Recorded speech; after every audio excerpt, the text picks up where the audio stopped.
রাস্তাঘাট বন্ধ করছি। এই যে রাস্তাঘাটের বেহাল অবস্থা, আমরা গাড়ি চালাইতে পারি, গাড়ির অনেক ক্ষয়ক্ষতি হয়। কোনোটা রাস্তা প্যাসেঞ্জার লইয়া গাড়ি লইয়া রাস্তার দিকে যাওয়া যায় না, অ্যাক্সিডেন্ট হয়, রাস্তাঘাট ঠিক নাই।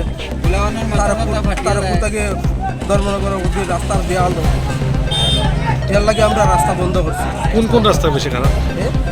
কোন রাস্তাটা বেশি খারাপ? তারপর রানীবাড়ি থেকে ধর্মনগর অবধি পুরা রাস্তা খারাপ। আর ওইদিকে বাজারে দেখলাম আর একটা বাজার থেকে সব রাস্তা খারাপ, সব রাস্তার বেহাল দশা। তো আপনারা কি চান এখন? এখন চাই আমরা রাস্তা ঠিক করিয়া দেওয়ার লাগিয়া, রাস্তা ঠিক করিয়া দেওয়ার কাজ শুরু করার লাগিয়া, এর লাগে আমরা রাস্তা বন্ধ করিয়ে রাখছি। যখন রাস্তা ঠিক হইব তখন আমরা স্ট্রাইক উঠাইব। পথের দাবিতে পথে নামলেন ভুক্তভোগী জনতা। চলল সড়ক অবরোধ। বর্তমানে সড়ক অবরোধই যেন বিভিন্ন সমস্যার সমাধান হয়ে দাঁড়িয়েছে। আর এমন ঘটনা উত্তর জেলায় প্রতিনিয়ত ঘটেই চলেছে।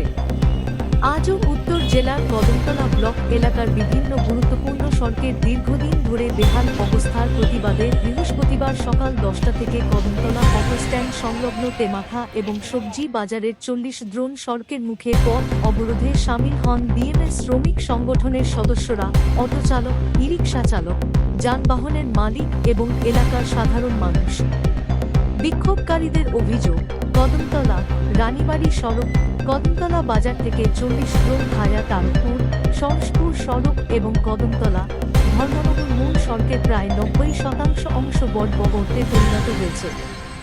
দীর্ঘদিন ধরে এসব সড়কের সংস্কার বা নতুন করে নির্মাণের কোনো কার্যকর উদ্যোগ সংশ্লিষ্ট দপ্তর গ্রহণ না করায় প্রতিদিনই ছোটপট দুর্ঘটনা ঘটছে এবং সাধারণ মানুষকে চরম দুর্ভোগ পোহাতে হচ্ছে। অবরোধকারীদের দাবি, অবিলম্বে সংশ্লিষ্ট সড়কগুলোর সংস্কারের কাজ শুরু না হলে আন্দোলন প্রত্যাহার করা হবে না। তাদের বক্তব্য, রাস্তা অবরোধ করে সাধারণ মানুষকে দুর্ভোগে ফেলা তাদের উদ্দেশ্য নয়, বরং বৃহত্তর কদমতলা ব্লকের হাজার হাজার মানুষ প্রতিদিন এই সড়কগুলো ব্যবহার করতে গিয়ে চরম ভোগান্তির শিকার হচ্ছেন। তাই বাধ্য হয়েই তারা আন্দোলনের পথ বেছে নিয়েছেন। বিক্ষোভকারীরা আরও দাবি করেন, নির্ভরযোগ্য সূত্রে তারা জানতে পেরেছেন যে দুটি গুরুত্বপূর্ণ সড়কের সংস্কারের জন্য অনেক আগেই টেন্ডার প্রক্রিয়া সম্পন্ন হয়েছে, কিন্তু সংশ্লিষ্ট দপ্তরের বোর্ডিংসির কারণে এখনও কাজ শুরু হয়নি। ফলে যাত্রীবাহী অটো, ব্যাটারি চালিত ই-রিকশা, টমটম, ছোট গাড়ির চালক এবং সাধারণ যাত্রীদের প্রতিনিয়ত দুর্ভোগের মুখোমুখি হতে হচ্ছে। জীবিকার স্বার্থেই চালক ও গাড়ির মালিকরাও আন্দোলনে সামিল হয়েছেন বলে জানান তারা। বিক্ষোভকারীদের স্পষ্ট বক্তব্য, স্থায়ী সমাধানের আশ্বাস ও কার্যকর পদক্ষেপ না নেওয়া পর্যন্ত তাদের অবরোধ কর্মসূচি চলবে। এদিকে দীর্ঘ সময় ধরে চলা অবরোধের জেরে স্কুল পুয়া, সরকারি কর্মচারী, কর্মজীবী মানুষ এবং সাধারণ যাত্রীদের চরম ভোগান্তিতে পড়তে হয়। যদিও মানবিক কারণে স্কুলগামী শিক্ষার্থীদের অবরোধ থেকে ছাড় দেওয়া হয়। অবরোধের ফলে রাস্তার দুপাশে অসংখ্য আমরা কদমতলা টু রানীবাড়ি আর পরে কদমতলা টু ধর্মনগর। কি হয়েছে? রাস্তাটার একবার ধরে বেয়াল দোষ, আমরা গাড়িগুলো একদম চালাইতাম পাইতাম, জল টল জমা বড় বড় গপ্র ইয়া বই থাকছে। কতদিন থেকে এরকম? এটা তো আজকে অনেক দিন ধরে, প্রায় বছরের উপরে হয়ে গেছে। আপনারা কয়টার থেকে স্ট্রাইক করছেন? আমরা সকালে 9:30 থেকে। কোনো আধিকারিকরা আইছে নাকি? না, কেউ আইছে। কি চান আপনারা? আমরা চাই আমরা রাস্তাটা মেরামত হইতো।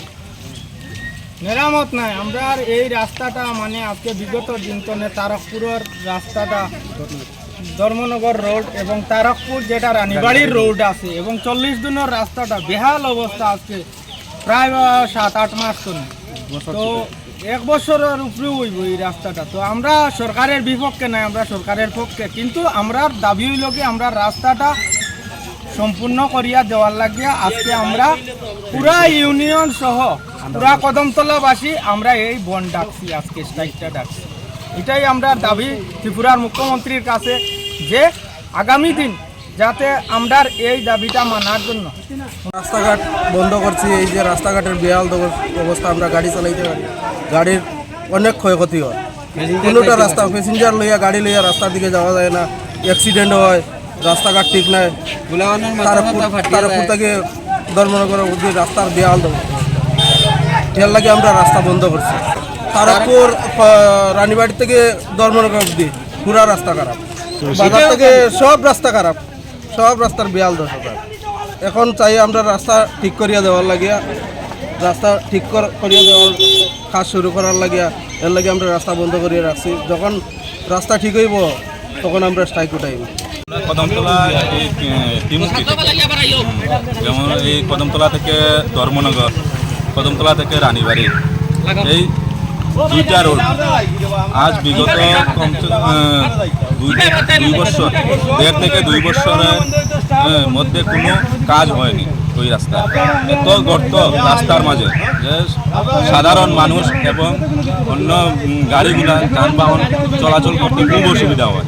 আমাদের প্রতিদিন রোড অ্যাক্সিডেন্টের সম্মুখীন হতে হয়। এই জন্য আমরা আজ কদমতলা বিমাতাতে রোড অবরোধে আমরা বসেছি। আমরা 2টা স্থানে বসেছি, 40 দিনের মুখে। আর রানীবাড়ি, কদমতলা থেকে রানীবাড়ি, কদমতলা থেকে ধর্মনগর। না, এখন পর্যন্ত কোনো আধিকারিক আসেনি। যতক্ষণ পর্যন্ত কোনো আধিকারিক আমাদের সাথে কথা বলবেন না, ততক্ষণ পর্যন্ত আমরা অবরোধ কোনো নির্দিষ্ট বলতে পারবো না, অনির্দিষ্ট থাকবে। আমার নাম সুজিত সত্তর। এটা বিএমএসের উদ্যোগে নিয়ে এই অবরোধে আমরা বসেছি এবং এখানে কদমতলাবাসী নাগরিকরা আসছে, তারা উদ্যোগে নিয়ে আমরা বসেছি। কোন রাস্তা? 40 জন তারকপুর রাস্তাটা, আমরা রাস্তাটা মেরামত চাই। এটা আজকে প্রায় 8-9 মাস থেকে এসেনি? না, আইছে না। কি দাবি আপনাদের? আমরা দাবি হইল রাস্তাটা মেরামত করার জন্য। আজকে প্রায় 6 মাস থেকে কদমতলা 40 জন রাস্তার মতো। 40 জন তো এটা তারকপুরের রাস্তা। এই রাস্তাটা আজকে 1 বছরের জন্য খুবই খারাপ, কিন্তু এটার কোনো কাজ করা হয় না। অনেক বড় বড় গর্ত আছে। আমাদের মূল উদ্দেশ্য হইল এই রাস্তাটা ঠিক করার জন্য। আমরা সরকারের বিপক্ষে নাই, সরকারের পক্ষে, কিন্তু আমাদের এই কাজগুলো যত সময় পর্যন্ত হচ্ছে না, আমাদের রাস্তা অবরোধ থাকবে। এবং আধিকারিকরাও এখানে এখন পর্যন্ত আসেনি। ওনারা আসার পরে আমাদের যদি সুষ্ঠু সমাধান না হয় তাহলে অব্যাহত বন্ধ এখানে থাকবে। দেখেন, অনেক দিন যাবৎ কদমতলা থেকে ধর্মনগর এবং কদমতলা থেকে তারকপুর বা কদমতলা থেকে ফুলবাড়ির যে রাস্তাগুলো আছে, সেই রাস্তাগুলোর বেহাল দশা। কিছুদিন পূর্বে ডেইলি প্রত্যেকটা রাস্তা একের পর এক অ্যাক্সিডেন্ট হয়ে যাচ্ছে। আমরা বাধ্য হয়ে আজকে এলাকাবাসী এবং এখানে যারা বিএমএসের যারা শ্রমিক আছেন, সবাই মিলে আমরা রাস্তাটা অবরোধ করতে বাধ্য হয়েছি। আমাদের মেইন উদ্দেশ্য রাস্তা অবরোধ করে মানুষকে বিভ্রান্ত করা বা মানুষকে যাতায়াতের অসুবিধা আমাদের মূল লক্ষ্য নয়। এবং আমরা যেটা কিছু সূত্র মারফতে আমরা খবর পেয়েছি, এই বিভিন্ন রাস্তাগুলোয় অলরেডি আমাদের সরকার জনসাধারণের জন্য এগুলো অলরেডি টেন্ডার হয়ে গেছে, কিন্তু এইসব দপ্তরের আধিকারিকরা কেন এগুলাকে কাজ করাচ্ছেন না, এটা আমরা ওনাদের কাছে জানতে চাই। তাই আমাদের মূল দাবি, এখানে খুব সম্ভবত সরকারকে বদনাম করার জন্য বিভিন্ন দপ্তরের আধিকারিকরা এটা চাইছেন। আমরা চাইব যতক্ষণ পর্যন্ত এইসব দপ্তরের, যেমন কদমতলা থেকে ধর্মনগর রাস্তা PMGY আন্ডারে এবং ন্যাশনাল হাইওয়ে আন্ডারে, এবং 2-1টা যেমন কদমতলা থেকে তারকপুরের রাস্তা, এটা হচ্ছে PWD আন্ডারে, এইসব আধিকারিকরা যতক্ষণ পর্যন্ত এখানে এসে এলাকাবাসী এবং আমার বিএমএসের যারা আছেন বাইরা আমাদেরকে সৎ উত্তর পাচ্ছি না, ততক্ষণ পর্যন্ত আমাদের সেই রাস্তা অবরোধ চলবে এবং এটা অনির্দিষ্টকালের জন্য রাস্তা অবরোধে আমরা সামিল হয়েছি।